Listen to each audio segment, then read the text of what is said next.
there's some people doing work in my house, so uh, there may be some like power drill. I got some power drilling, and there may be some power drilling, everybody.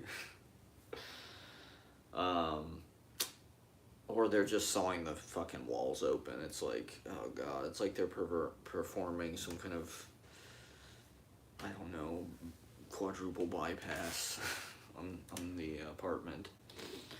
God. I don't know what I want to talk about. I don't want to get a reputation as like, when Junie was doing an impression of me, he's like, fuck the MFA, fuck the, what do you call those things? And so I don't want to be somebody that's like railing against that, but I was going to talk about, I don't know, just not even necessarily poetry, but just kind of performance and being in the big fame high school of New York or whatever, or these big cities. I mean, there's just so many talents. I mean, doing an open mic, I suppose you're inviting that. It's a little bit of a talent contest, or maybe not a contest, but it's a talent show. Remember the talent show in school? The school talent show. It's just amazing how needy we all are and how we want attention. It's such a weird thing to kind of like want. Maybe attention is power. I mean, we live in an attention economy. If you get a lot of attention, you're generally looked at as like a higher value person. The more attention you get, the more attention you get. And I don't get any attention, as we can see. I mean, 0 people are watching. I've lost my entire fan base in one fell swoop. That's okay. Hey, I've been live streaming to no people for a long time, okay? It's unusual for me to have people actually tuning in. It's a lot of pressure. Because then I have to actually, like, I don't know, speak to something that pertains. Yeah, it's just like there's so many fucking talented people, and it is like a pecking order. Pecking being the operative word there. As far as just like you feel like you're just kind of locked into the hierarchy, and the things that kind of help people get ahead, it's a lot of time it's like an older person recognizes your talent or something. And I mean, I had kind of an interesting conversation with this guy, Gerald Wagner, after the open mic last night. And he's like, poetry is weird, or it's unusual or something, because it's the only art where the people in the audience are also practitioners. Which, to be honest, that had occurred to me in the past. But it's also like something that like, it's not far from the truth. I mean, I don't think that's a bad thing. But it's also interesting that poets are actually like, I wouldn't say they're the only audience, but like a lot of poetry readers probably write poetry. And to be honest, a lot of these people now in the MFA programs, they don't even read poetry. They don't think they have to. They just write it. Who cares about the past, or I don't know. To me, there's something about the specificity of the encoding of language and alphabetical kind of like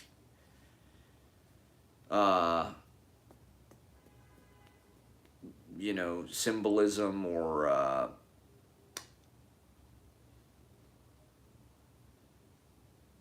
expression.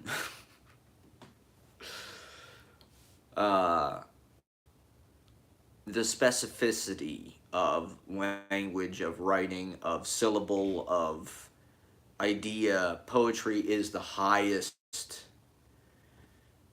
You're getting more of life. You're getting a more accurate. At least if you're looking at life through like kind of a quote unquote literary. If you're trying to, I don't know, is life just a big subject for is life just a big conversation piece? Is the point of life to talk about it? talking about it is a part of living it. I don't know. We're Cro-Magnons, uh, uh, ranters. We're Cro-Magnons, like verbal artists. I mean, were they, or did they not need to talk? I mean, if you look at nature, birds, for instance, are kind of, they babble. They're kind of, God, I can't think of the word. It's not graphomania. Like in writing, it's graphomania. Graphomania being like uh, an addiction to writing words on a page. What's the verbal equivalent of that? What's the babbling, ranting, wanting to talk, having a huge appetite for just like blah blah blah blah blah blah blah blah blah blah blah blah. See, there you go. There's the power washing. Like Cornette's podcast. I got some people over power washing. They're pressure washing the they're working on I got some electricians, they're working on the I don't even know. They're working on the circuit box or something, so I don't even know how long this is going to go on. I might do an hour, I guess. I want to try to do some stand-up comedy open mics later. Poetry world is like a world of scarcity. There is a scarcity of resources, at least comparatively. It's not a big industry like the entertainment industry or whatever. I mean, even the art world, there is some money there. Poetry, there's grants, and that's about it. Or like if you get an academic job. But really the most money I think you're going to make as a poet probably is winning like some huge grant. That's like as big a score as you're probably capable of. Not that, I mean, there are probably millionaire poets at this point. Has Ben Lerner a millionaire, you think? I bet Ben Lerner is a millionaire. Between his fucking so-called genius grant, it's all bullshit. That's what I'm realizing, is it's all fucking bullshit. These people are full of shit. It's just the whole industry. It is wrong that there is like this mainstream kind of apparatus because it's full of elites and twits who don't know shit, and they don't get out into the blood of the land. They don't get out. They didn't. And so their decision making is very skewed to their social group and people they went to Exeter with and shit like that.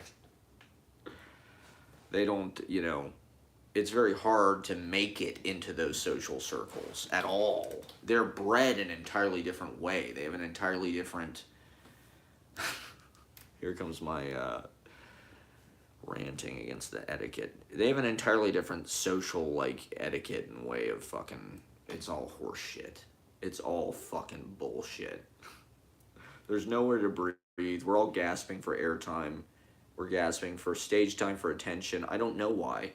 Why does everybody want to have people watch them play acoustic, guitar music or piano fucking... Here, listen to me fucking... Here's an Instagram video of me playing like a fucking bad cover of some Glee fucking song or something with no microphone and just shitty... Here's my music career. I mean, there's nothing wrong with that. I think we need to abolish the value hierarchy amongst the artists, because I think anybody can be great if you find their true talent, their true beauty within.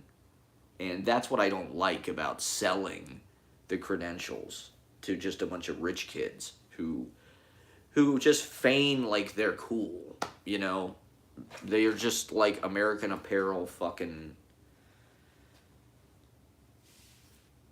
pitchfork reading assholes. Or whatever the fucking modern equivalent of that is. At least the people my age. It's whatever I'm a man of the people.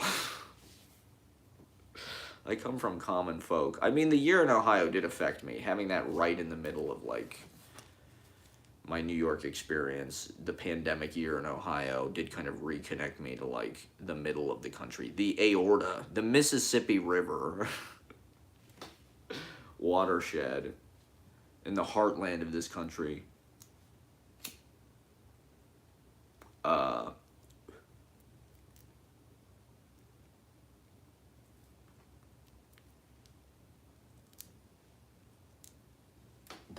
I'm just slowly realizing that, like, I mean, Manhattan especially is just a bunch of fucking rich, young, good looking, cool, uh, smart, more stylish than you, TikTok. They're all like Laguna Beach kids. That's the vibe that I get. That show Laguna Beach, or like Lauren Conrad, or they're smarter than that even and cooler than that. They're like, it's like Gossip Girl kids. They all seem like they could be on fucking TV shows. KGB, I was sitting there and this table walks in of all these people. They kind of dressed like a suburban mall version of like Larry Clark's Kids. Their style was all kind of like that, but they reminded me of like the kids who would work in like Abercrombie in the mall, or like the kids who'd work at like Hollister, or there was that Rule store that was like a facsimile of like New York, Ruehl, and they would just hire good looking kind of 90210 ish people to wear the clothes and just like hang out on the stoop. There was like a faux stoop, you know. It's like a townhouse. The facade of the Rule store in the mall at Easton Town Center, owned by Les Wexner of Epstein fame. You know, it's like an impersonation of the West Village or something. It looks like a townhouse on Bleecker Street, or a storefront on Bleecker Street or something. Or maybe in Soho, Prince Street or something. You know, Soho is the mall. The mall is New York. The mall has taken over everything. Capitalism has taken over everything. Commerce is one thing, but like branded corporate space assuming control. You know, when I was in Paris, France, the thing that impressed me the most, or one of the things, was like walking around, I don't know, it's like one of the parts of the city where there's like these big like palaces and shit. I mean, it's these grand buildings. They're hundreds of years old. They're incredibly dignified, and like Lord knows what the fuck was there 200 years ago, you know, like some kind of fucking royalty, or I don't even know. Opera, who the fuck knows?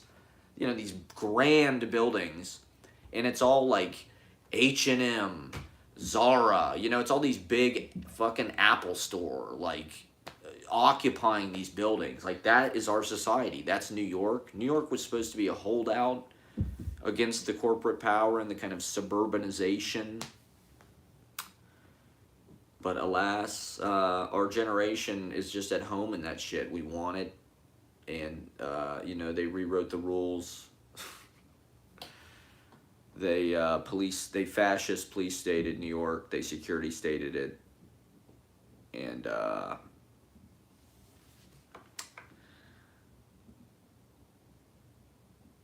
who cares? I don't know. It'd just be nice to be able to find a place to live where they're smart. The problem and the solution is all of the hottest, smartest people in the world come here. And the people are insanely hot and smart and talented. But they're also kind of like in this, at least at the open mic, they're in this kind of like nascent stage. And the people who are more developed are all like, they're just like kind of corporate Instagram careerists. It's like they were given this kind of I spend too much time in poetry world. I realize that like it's not really where I'm going to, you know, if I'm gonna do that, I need to go into academia, which maybe that will happen someday. But like, I'm too interested in performance, and I think I'm probably too I want to use my talents where I can actually use them to the fullest. And I try to do that in poetry world, and I'm like a freak. And the open mic is sort of an attempt or a place to pull all these different things together and experiment with that. Getting interdisciplinary, having things kind of overlap, and bringing the arts together. These separations are arbitrary. All of these, it's like duality. All of these definitions are false. They're meaningless.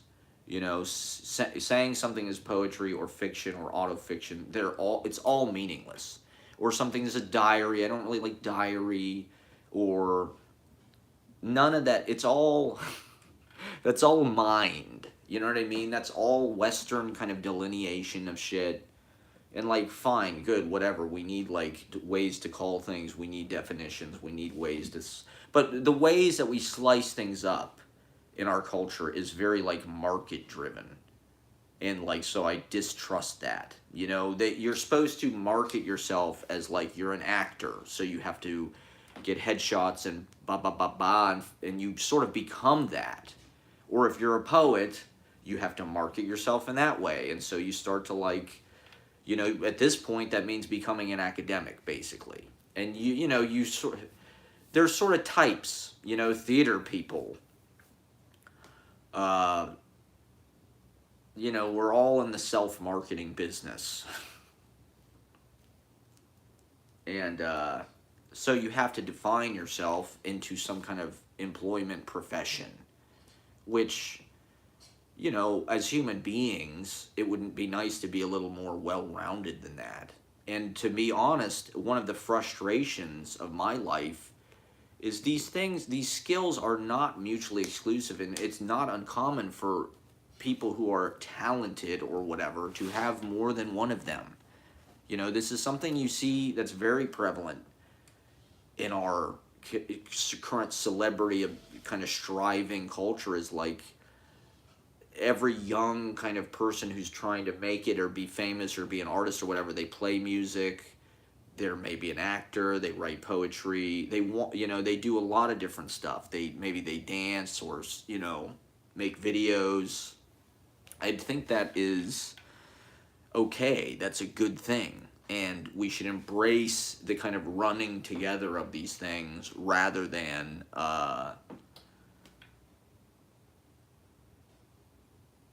have everybody. I don't think it's natural, really, to like, I don't know. I mean, there's some aspect of like destiny or something, like finding your calling. Poetry is something that for me, I mean, to be honest, until recently, no one has ever thought my poetry was really. I mean, I've had good reactions, and I've had I've had people like it and publish it and this and that, and I've had people say I'm their favorite poet. I've had great readings. I've had a whole life in poetry, but I was sort of going against probably my natural abilities in a lot of ways. It's not my greatest, but it's the lens. It's kind of the most educational facility for me to go to learn about life, to kind of fine-tune one's perceptions, one's experience. There's just, poetry in a lot of ways completely fulfills a lot of my aesthetic. But I find the opportunities available are limited, and once again, you have to put yourself, what are you? Are you a one-man show? Are you a stand-up comedian? Are you a slam poet? Are you a New York school poet? Are you a Brooklyn poet? What the hell are you? Where did you get your MFA? That's what I see. I see a lot of house styles. Iowa, Columbia, UMass Amherst, Pratt. That's not entirely a bad thing. I'm sure people could see my writing and be like, okay, this guy's doing sort of a menagerie of a bunch of 20th century shit.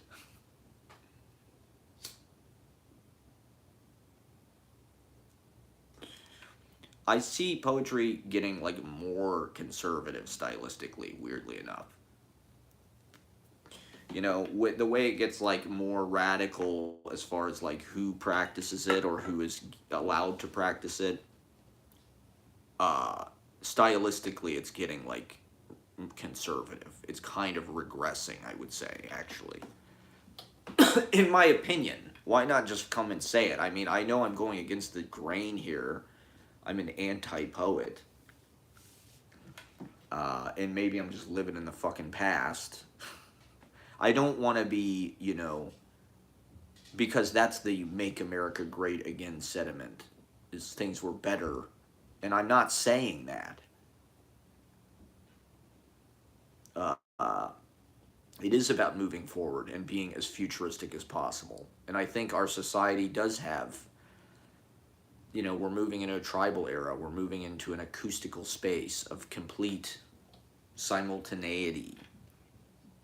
And so the poetry should reflect that. It's not linear. You know, my poetry is not linear. So reading it in a linear fashion at an open mic feels kind of insane, actually. The most important poetry readings I've done probably were the ones I did outdoors last year that nobody knows about, where I just went through my notebooks on the fly and pulled lines. So it was sort of like reshuffling, you know, into an infinite poem. You can go back to the notebooks and reorder it through bibliomancy, and that is non-linear, more so, you know, or you're giving more of an effect of that. That's something that I'm kind of trying to put across on the page from time to time, and definitely through the sensorium that I'm trying to create through my little kind of like jump cut imagery. I like jump cuts. That's 20th century. You know, it seemed cutting edge when I learned about it in 2000 and whatever, you know, 2000, or whenever I saw Breathless, you know, in high school. Now it's like, well, that, you know, that movie came out in 1959. That was the middle of the 20th century. We're already, you know, well into the 21st century. And so, in a certain way, I think Tim and Eric were probably the most recent innovation in video editing. And all they really did was just, like, they took, like, the corniest effects on, like, their consumer-grade video editing program that they had. Probably some kind of... It probably wasn't even iMovie. It was probably some kind of Windows, like, thing that came on a CD with the fucking...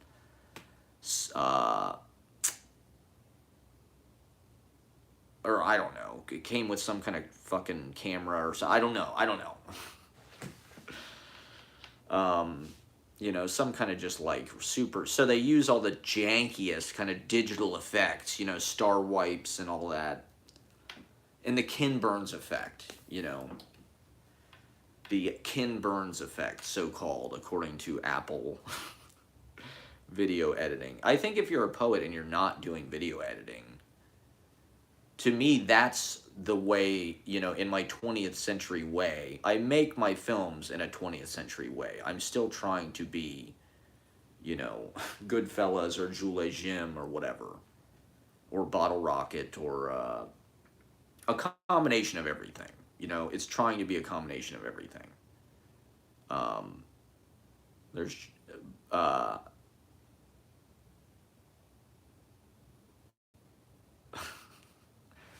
But I don't know. I'm insistently lo-fi and no budget. That's important to me. I think the people who have voices on our generation, their relationship to money is like...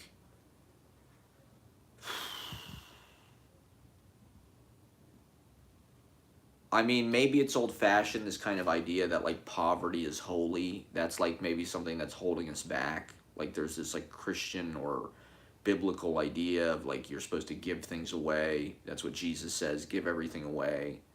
and sort of live poor. Maybe that's just like mind control and the religions are trying to hold us down and we should have luxury automated communism and shit. I definitely think there should be ease and people should be allowed to live their lives. I'm not saying everybody should live in like starvation, but I've been thinking about this a lot recently. It's like I'm somebody who lives in kind of starvation mode. I think a depression era kind of dust bowl mentality has filtered down through the generations to me and maybe the millennials. I don't know. Like, my grandparents lived through the depression. They like to talk about, I mean, they were like children, they were infants, but like there's a frugality in my life that because of the recessions, the millennial job market, the gigification of the economy, rent going, all of this shit. Being frugal is not a bad strategy. Learning how to do without and to sacrifice. And to be honest, it just goes with kind of my Buddhist nature, which is that, I don't know, living in rags, not having, not being materialistic or, particularly we live in this consumer capitalism era where we're creating all of this waste, all of this plastic, all of this kind of like packaging debris. So trying to withhold and not be a part of that, not be a part of the capitalist transaction, not spoil yourself. I mean, it comes from a scarcity mindset. It's probably childhood trauma. It definitely is. It's a strategy for living, it's helped me to survive and build the life that I have. I've been thinking recently, I haven't really had a job in 10 years. I have developed differently, there is probably an innocence or something that I have that, I'd like to keep it that way, the goal is to get less employed or like, get employed doing what I want to do, get paid for what I'm already doing is what I say in my poem. I want to get paid for what I'm already doing. But I come from scarcity mindset. And so being kind of the Charlie Bucket in the chocolate factory of New York City and seeing all these European spoiled brats gorging themselves, and I'm living on cabbage water and Chipotle and, breaking my wallet to buy $12 burrito bowls.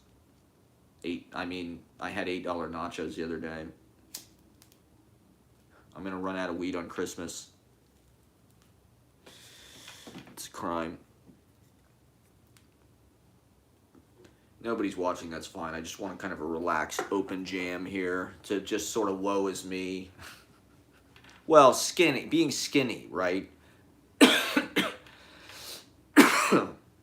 I think in a weird way that was something that was valued in my mom's world. She's skinny. It's a vanity thing. I think it's a 60s thing or like that whole boomer kind of arc. Skinny was like in, is that a Warhol thing? And then heroin chic and all that. Not that, I eat a healthy amount, and we do have a kind of obesity problem in this fucking country. Food is consumerism. We're trained to be consumers. People want to make more money. They want to buy more shit. They want to have nicer lives. They want to fly all over the place. These are all the things that are killing the world. If you want to talk about ethical consumption, not that it fucking matters, no good deed goes unpunished, but like, to some degree, there's like just a chip on my shoulder and a resentment toward anybody that has anything. It's like kids who get better presents than you, or like their dad buys them a video game for no reason. And you're like, we couldn't do that. We don't have the money for that. Look at how much they have. but it doesn't add up to anything, right? Like, okay, so the spoiled brats have control of all of this shit. Like, they don't have the juice. They don't have the fire. They don't have the heart. They don't have the originality, you know? I mean, maybe that's more of a middle American approach, the kind of DIY, you know. In Columbus, Ohio, on the other hand, economics and how much things cost are constantly on people's mind. You know, people have no choice but to be obsessed over how much gas costs and how much their food costs and how much how much they can save. You know, where I come from, that is like the principal factor. How much food do I get and how cheap is it? People want cheap stuff. Here, they don't even think twice. They don't even bat an eye about spending $35 on a fucking drink. We went to the Chelsea Hotel the other day. It was $35 for a fucking drink. I don't think that's how much it cost in 1978. You know, even accounting for inflation. I think the culture was entirely different. You know, I heard this thing about Max's Kansas City. First of all, they just let the customers have a tab open, kind of indefinitely. So you could basically drink for free. Get a fucking steak. Get a meal. You know, food, there is a scarcity. I live in a sort of food desert because I live surrounded by rich people who can afford to Grubhub shit or go to fancy restaurants. You know, the places for... There is sort of a little bit of welfare culture around here because of the government housing and shit. There's a Western Beef, and there's, you know, there's Chinese restaurants everywhere. That's just like a New York... It's part of the infrastructure here. Even rich people will get, like, takeout, you know. But, there's not a lot of fast casual or... You know, when I first moved to New York on East 6th Street, there were all these Indian restaurants that had, quote-unquote, Obama special, lunch special. And it was... These restaurants were incredible. It was $6. $5. $5 to get, like, a vegetarian. And, like, for a lunch special, you got, like, a soup. You got, like, all these amazing sauces. Tamarind sauce. All these neon nuclear green kind of sauces. These wonderful kind of pickled onion things. You got beautiful gluten-free, like, crunchy bread that was, like, I think from chickpeas. I think you got, like, a chicken pakora. You know, you got, like, a choice. It was like a prefix. You literally got a 3-course fucking meal for $5, $6, plus tip. You know, you're out of there for under $10 for, like, this unbelievably delicious, healthy, nourishing... You're sitting in this wonderful space. It was like a cave, you know, with, like, all these beautiful kind of patterned fabrics and stuff. Nice window. East 6th Street, East Village. This was in East Village. There were a few of these places. And now they're all out of business. They all got wiped out kind of during the Trump era or something. For the Obama special, so-called. They kind of went out of business over the last, you know... They were around probably 2013, 14.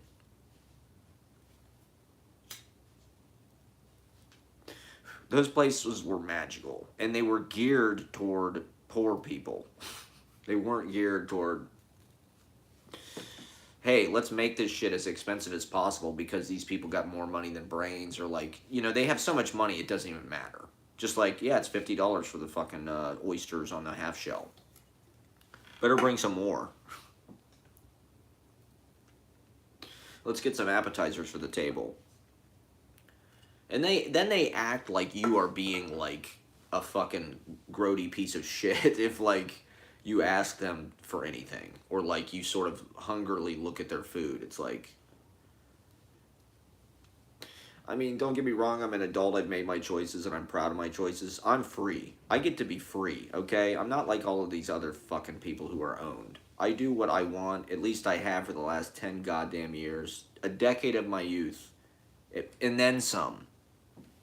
I lived with total freedom totally obeying my own ideas with no fucking master, no tutor, no teacher, no MFA program to put my little diapers on for me and change and wipe my little bottom and feed me with the little bottle. I'm out here a wild man. I learned, it's like the poem says, I got my MFA from the streets of New York. The open mics, you know, Beyond Baroque, San Francisco, Paris, France. I met a couple people last night that were, they had also been to the Paris Lit Up open mic at Au Chat Noir and Culture Rapide. I'm not surprised. You know, New York needs these things. World capitals need these kind of mixer open mics. Every place does. But in the world capitals, they get kind of interesting because people are jetting in from all over the place and, like, you know, people are coming and going constantly. You know, in Columbus, it's like, I don't know if you're going to have quite as much of that. You know, people coming in from, you know, every week. You know, the crazy thing about the Monday open mic is most of the people every week are new people. It's entirely new people. I mean, I'd say we have maybe about half regulars. We have kind of a core of regulars that kind of are there every week. And then most of the people, or the other half, are like all people that come once, or, you know, once every couple months or something. Like, that's the power of New York, is there's just so many people here. And once again, you have the open mic gives people in from out of town a chance to drop in and do something. I think, you know, it's a shame on Poetry World for having this kind of snobby attitude about open mics, because, to be honest, for better or for worse, that's where I've done most of my experimentation and my performances over the, you know, I've done booked readings, of course, and gigs and all kinds of shit, wrestling. But open mics, I think, are a valuable place to learn, and a valid place to learn and exchange ideas and see what's going on and see who's good and meet other poets. And in fact, you know, our society needs more of this outside of the goddamn institutions. You know, they want to buy and sell whether or not you're an artist. Fuck you. Like, you can't do that. You go to the open mic, we're giving to me, that is a higher, a higher practice, you know, to say, hey, whoever you are, come up here, you have just as much of a right as anybody else. You get equal time as everybody else. You know, your voice is important. I think that is the culture we're moving into, right? Even as these mainstream legacy media companies fall, the hierarchy of who can be a filmmaker, an artist, or a poet, or a musician, it already has in a certain way. You know, everybody is already doing this. And so I think there is validity to that. You know, if you're on Instagram or Bandcamp or YouTube or whatever you're on, Twitch, No Budge, publishing literary magazines, publishing your own shit, going to open mics, it's all valid. It's all as real as anything else. And it's a shame that there's this industry where certain people make money off of it and sort of are considered better or whatever.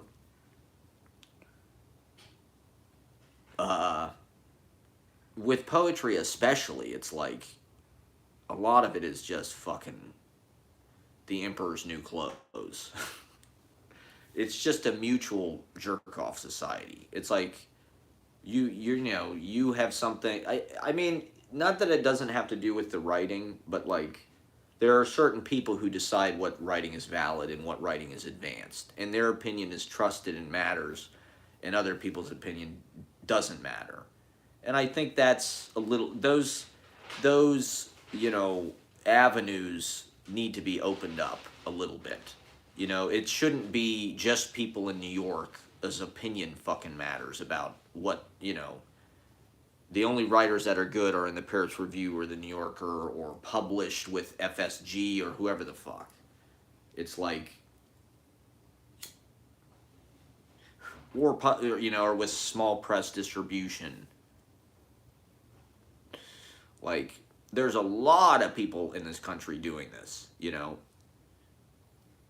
And I'm not that much of an insider. You know, maybe I'm just a loser. Maybe we're just all fucking losers. Maybe if, you know,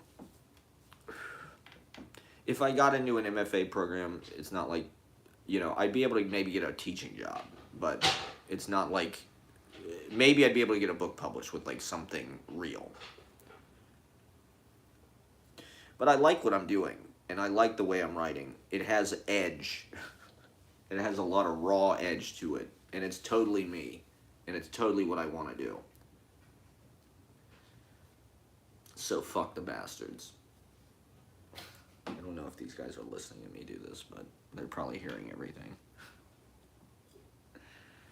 My live stream. Subscribe to my YouTube. God, should I talk about something other than poetry? Well, I was talking about starvation and skinniness and thrift, frugality. This is the sermon. Doing without, sacrifice, saying no. Or, I don't know, just like the ideal seems to be like getting more, getting enough for everybody. Maybe these religions are obsolete. Maybe we are moving into an entirely new paradigm. Maybe surplus. Maybe religion just teaches to do without as a way of, you know, coping with the realities of the way things were and the world has changed. And maybe we do live in a world of abundance. It'd be nice if that abundance was fairly redistributed.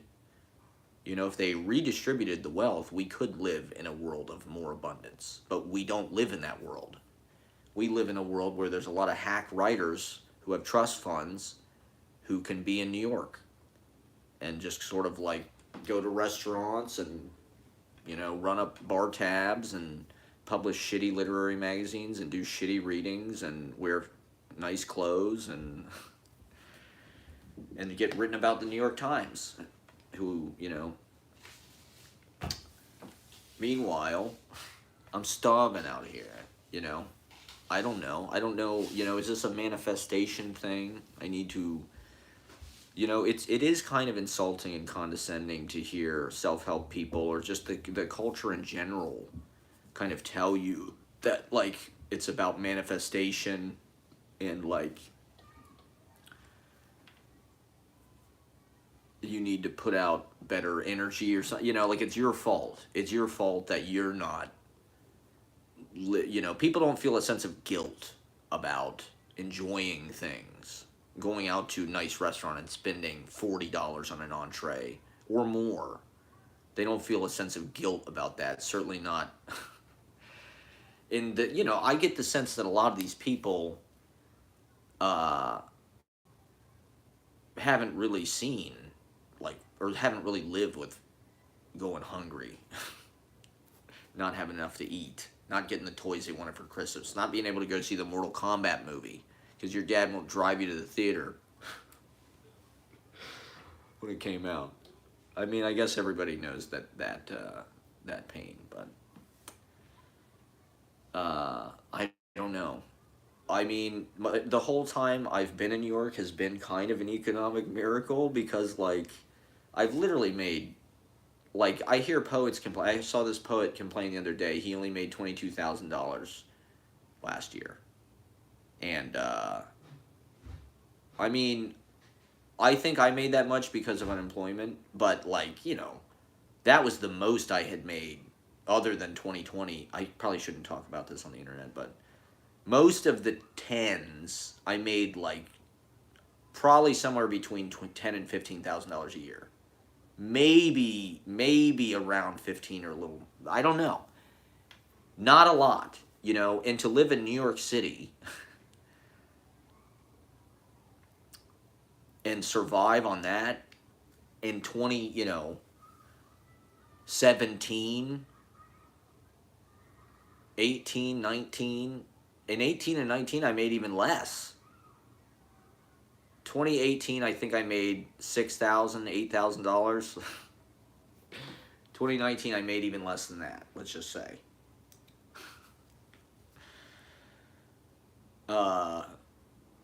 Well, that's not exactly true. I made somewhere around $10,000, let's just say, both those years. And before, the point is, like, that is a strategy for doing it. It's something that I don't even know if it's possible in New York. I suppose it is. I mean, I'm seeing rooms on Facebook for like 775. That's doable. That's as cheap as you're going to find anywhere. Like even in Columbus, Ohio, the cheapest room you're going to find is probably $600 or something, $500. Like if that. Like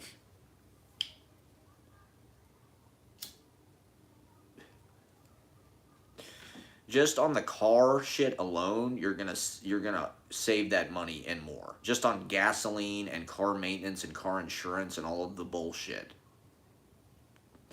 you'll save that couple $100 a month. I mean, the subway is not always the most fun thing in the world, but it's about sacrifice for the community.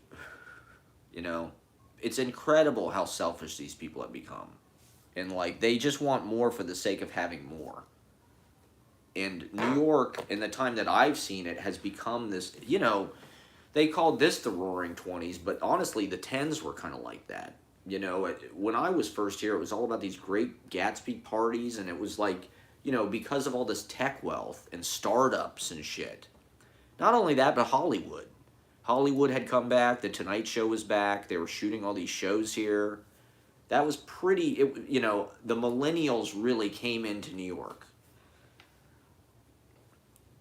I suppose that happens every generation, but like, you know, with the gentrification, it expanded into Brooklyn and all that shit. It really was like settled all over again by like millennial kind of hipster white people who couldn't get into Manhattan, which had been sold as kind of this luxury brand to rich people from all over the world and Kuwaiti, you know, private interests and whatnot. Saudi oil money,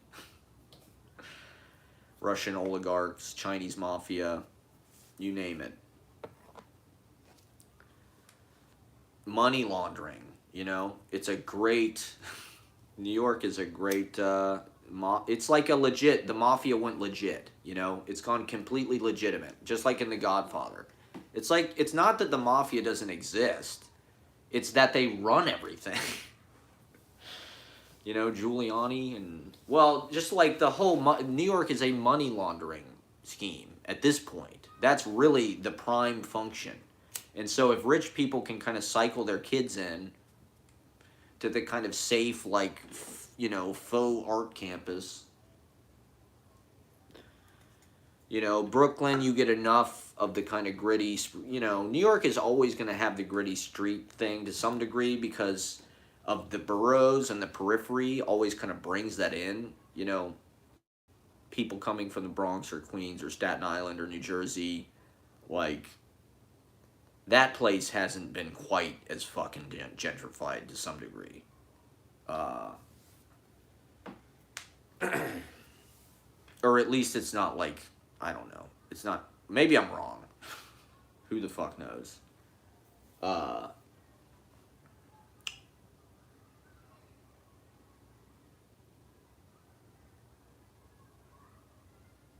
I don't know if it's actually possible, you know. It's like when I first moved here, it was right around that time Patti Smith said the shit about it's too expensive to be poor in New York. You have to go to Detroit, go somewhere else. That was in 2010. And I gotta say, she was wrong. I mean, I did live in Brooklyn, but I would say in my youth, I had a comparable bohemian artistic experience to anybody. I mean, not that I was necessarily doing like big orgies on Molly or anything or doing ketamine. I wasn't necessarily that freaked out in Bushwick. But I had kind of a classier thing in Park Slope, which was nice. It was fitting. You know, we got to be wild and bohemian and kind of like pull my daisy. There was an innocence to it, though. I mean, the people I know now are kind of a lot crazier and like, the stakes are kind of higher in a weird way. Before there was a kind of like, I don't know. there was less of an edge. There was less of a, maybe people were like, I don't know. It was less competitive, maybe. It was more of like a family feeling. This feels more like, I don't know, Guardians of the Galaxy, or the Avenger, I don't know, some kind of, band of vigilantes, kind of individualists, living in one place and sharing in one place, and I don't know. It was a lot of my, but anyway, it was like, I got to be free. And I got to do what I wanted. I sort of, I developed my own style or whatever, and I did, I did it by doing open mics and doing house shows, doing gigs, doing readings, doing wrestling, filming it, putting it on TV, winning awards, doing nude paintings.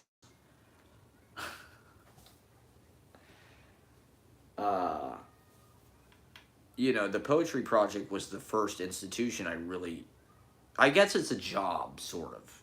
When I stopped doing my job, or when I got fired from my job working for the, the pedophile mafia,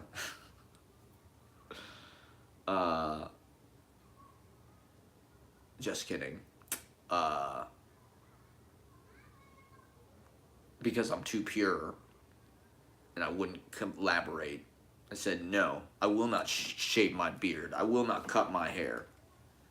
This is a fuck you to the Trump capitalists who don't give a fuck. The real Epstein insiders. I mean, they work for the company. The most Nazi thing I've ever been to in my life was the Limited Brands, company holiday meeting.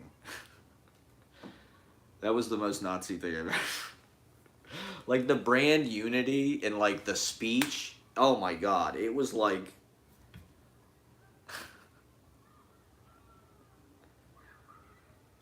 there was efficiency and precision and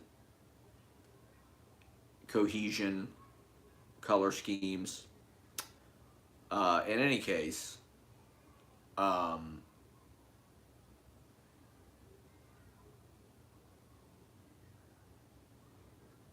basically what I've been doing, I shouldn't say no to these jobs because they are my jobs, and they have paid me money. It would not be smart to say no to that stuff.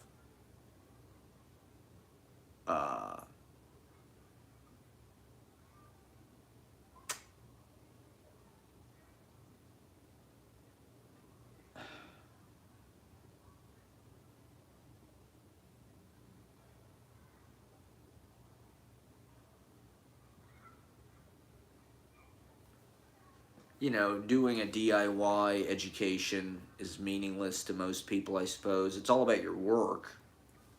But I did kind of admire the people that I found, bookstores. That's really where I learned everything. But then even that was kind of exposed for me when I realized that these bookstores I could be doing what they're doing. They literally go around the country to book sales. That I'm already doing that. You know what I mean? And so it kind of exposed the book industry, and I kind of felt like I'm getting ripped off or something. They're just a middleman. But in any case, the bookstores of New York, Poets House,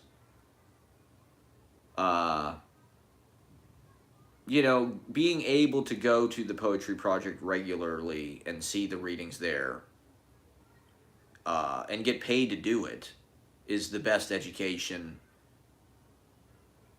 As far as you're not really gonna see. I mean, at least that's what I thought when I started. I still don't think there's probably anywhere that's doing. Maybe the Poetry Center in San Francisco. Beyond Baroque's had a lot of interesting programming recently, to be honest.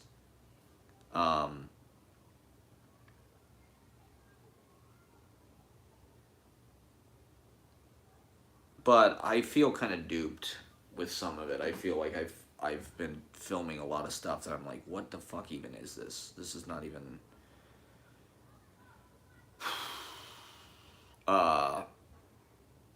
something I would really endorse or whatever. Or you know, I don't, that just doesn't appeal to me. I'm not learning from this. I'm just kind of, anyway,